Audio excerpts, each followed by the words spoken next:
परम पूजनीय सरसंघचालक मोहन जी भागवत, उपस्थित इस अधिवेशन में उपस्थित 3 सह सरकार्यवाह जी, मान्यवर भागैया जी, दत्ता जी और मनमोहन जी, और हमारे राष्ट्रीय महामंत्री ब्रिजेश जी, अन्य पदाधिकारीगण, देश के कोने कोने में बैठ के इस आभासी अधिवेशन में भाग लेने वाले बहनों और भाइयों, सभी को मेरा नमस्कार। आप सभी का इस अधिवेशन में स्वागत करता हूं। अभी पूरे विश्व एक अजीब परिस्थिति से गुजर रहे हैं और अजीब परिस्थिति में हमेशा कई तरफ की न्यू नॉर्मल्स होते रहते हैं। हर आदमी अपने एक नया न्यू नॉर्मल बनते हैं और इस महामारी को कंटेन करने के लिए बहुत प्रयास पूरे विश्व में चल रहे हैं। और WHO ने अंत में एक इंटरेस्टिंग बात बताया, उनका समाधान क्या है महामारी के लिए। WHO ने बताया, you have to live with corona. हम कोरोना के साथ जीना है, तो उसी स्थिति में हम पहुंचा है। लेकिन भारत पूरे विश्व में एक अच्छा आदर्श मॉडल बन गया है, क्योंकि हमारा रिकवरी रेट सबसे ज़्यादा है। दूसरा, हमारा मोर्टालिटी रेट, जो लोग कोरोना से मर जाता है, उसका रेट भी बहुत सबसे कम है। इसलिए इतना बड़ा आबादी को थोड़ा नियंत्रित करके जाते हैं। इसका एक कारण है। कारण क्या है? अभी एक शब्द का प्रयोग करते हैं, सोशल कैपिटल, सामाजिक पूंजी। इसका मतलब क्या है? हमारे आम जनता इतना रिस्पॉन्सिबली डिसिप्लिन के साथ उसको सरकार को सहयोग करते हैं।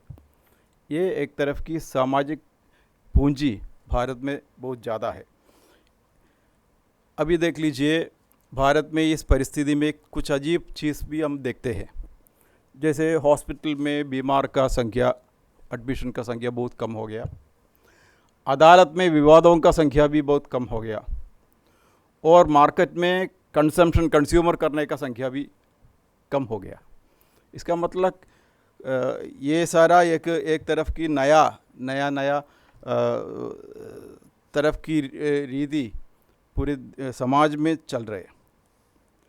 अब इसी सारी परिस्थिति में भारतीय मजदूर संघ ने अपना भूमिका बहुत अच्छी तरह निभाया है।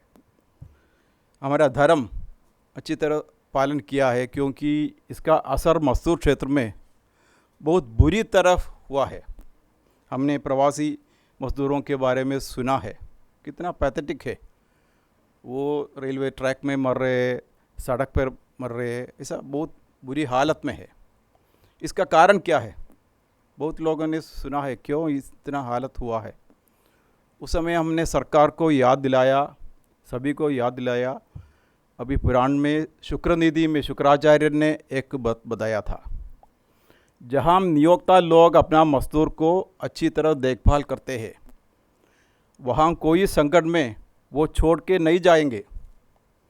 इसलिए जहाँ मजदूरों को बुरी तरह व्यवहार किया है, बुरी तरह उनका निवास सब किया है, वहाँ वो छोड़ के अपने गांव में जाते हैं, क्योंकि उनके दिल गांव में है। इसलिए उसके लिए अच्छा देखभाल करने का व्यवस्था करना है। इसलिए हमने कुछ ऐसा कुछ करने के लिए सुझाव भी सरकार को दिया है। अभी इसके साथ ही साथ ऐसा कुछ संस्कृति भारत में अभी भी है। भारत अभी भी एक रिलेशन बेस्ड सोसाइटी है, रिश्ते में आधारित है हमारा समाज। लेकिन हमारा बाहर से जो रिफॉर्म्स आता है, वो सिस्टमैटिकली उसको सत्यानाश कर रहे हैं। उसको भी हम देखना है। अभी भारतीय मजदूर संघ ने एक नया तरीका इसी कालखंड में श्रमिक क्षेत्र में बनाया है। हमने हेल्थ वर्कर्स, डॉक्टर्स जो अपना जीवन रिस्क करके काम करते हैं, उसको फेलिसिटेशन सम्मान किया थे।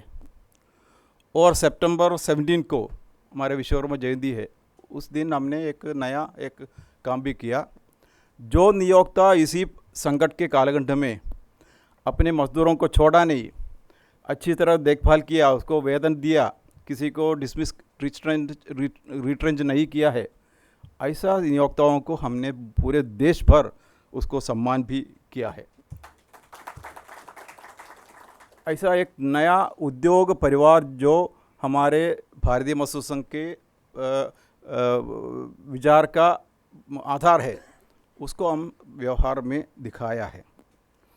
उसी तरह इस कालखंड में हमने बहुत सारा समाज के विभागों से चर्चा किया, जैसे सरकार के साथ बातचीत किया, ILO इंटरनेशनल लेबर ऑर्गेनाइजेशन के बातचीत किया, इंडस्ट्री लोगों का ऑर्गेनाइजेशन है यूनाइटेड नेशन का यूनिडो, उससे भी बात किया।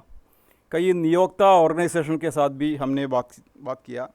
कई लघु उद्योग संगठन के साथ, लघु उद्योग भारतीय हमारा ही संगठन है, उसके साथ बातचीत किया।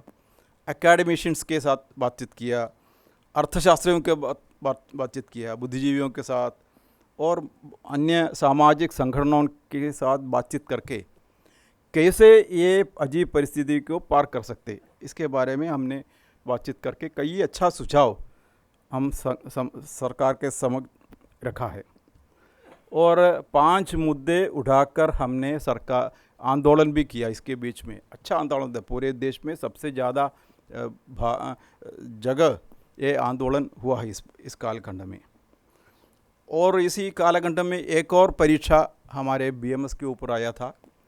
सरकार के नीतियों के साथ हमारे रिश्ता कैसा होना चाहिए, हमारा व्यवहार कैसा होना चाहिए। इसलिए श्रद्धेय दत्तोपंत जी ने जो हमको बताया, एक गैर राजनीतिक, उसके लिए रेस्पॉन्सिव कोऑपरेशन ऐसा एक मुद्दा उन्होंने बताया था। इसलिए सरकार के नीति के अनुसार हमने उसको भी रिस्पॉन्ड कर दिया।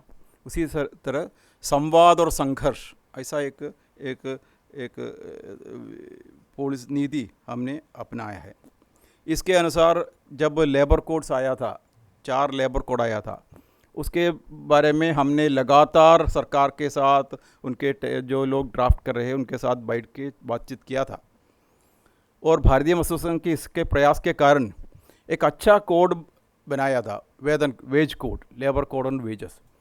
ये आखिरी मजदूर तक अभी न्यूनतम वेतन का फ़ायदा आता है। ये ऐतिहासिक और क्रांतिकार है, हमने बताया, इसलिए वो पहले पारित किया, उसके हम सर्वात्मना स्वागत भी किया है। ऐसा एक उपलब्धि हमारे लगातार सरकार के साथ संवाद के कारण हुआ है।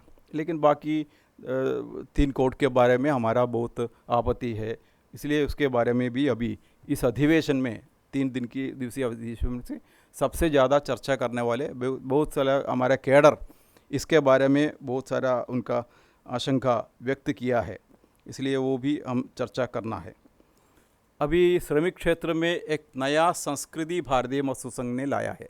पहले तो केवल कम्युनिस्ट लोगों का वर्ग संघर्ष, स्ट्राइक, ये सारा बहुत होते थे, लेकिन वो सब होने के निकाल करके एक नया संस्कृति हम भारतीय मजदूर संघ ने लाया है।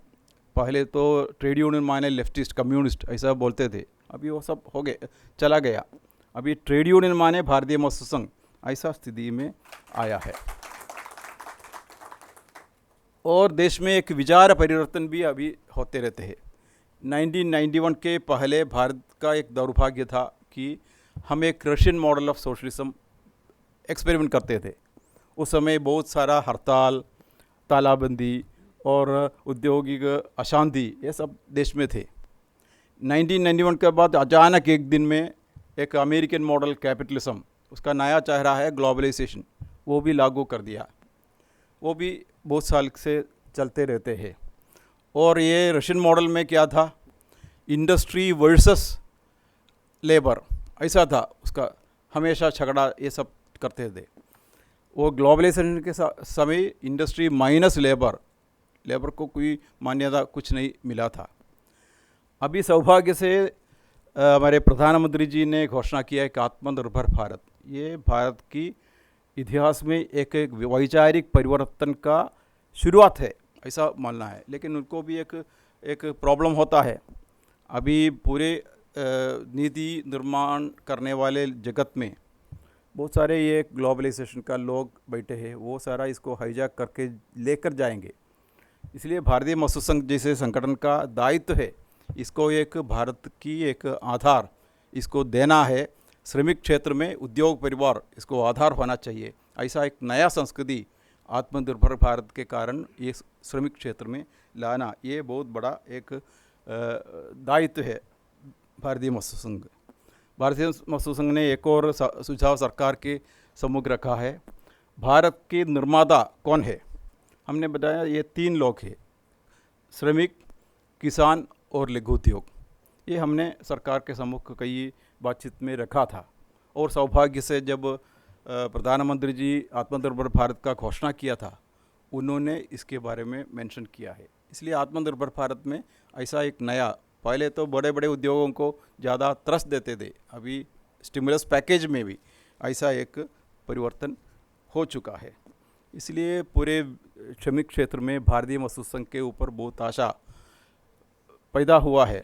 बहुत सारे बाहर के यूनियंस ज्वाइन करने के लिए आते हैं। बहुत हमारा विस्तार भी कई जगह होते हैं। असंगठित क्षेत्र में हमारा विस्तार एकदम अच्छी तरह चल रहे हैं। हमारा एक अच्छा टीम भी असंगठित क्षेत्र को देखभाल करने के लिए अभी काम कर रहे हैं। इसलिए हमारा दायित्व अभी और बढ़ गया है। इसलिए ऐसा हमारे लिए खुशी की बात है। फिर भी हमारा लक्ष्य अभी तक पहुंचा नहीं। हम उस दिन तक हम रुकता नहीं जब तक आखिरी मजदूर तक ये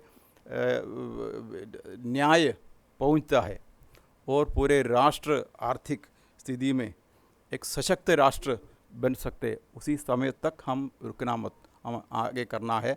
हमारे संवाद और संघर्ष ये जारी रखना है। इसलिए बिल्कुल ये भारतीय मजदूर संघ एक संघ सृष्टि होने के कारण बिल्कुल वो अपना लक्ष्य प्राप्त हो जाएगा। अभी सौभाग्य से पूजनीय सरसंघ चालक जी हमको मार्गदर्शन देने के लिए आया है। आपका आशीर्वाद वचन भी हम सुनेंगे। इतने ही बोलते हुए मैं मेरा भाषण समाप्त करता हूँ। धन्यवाद।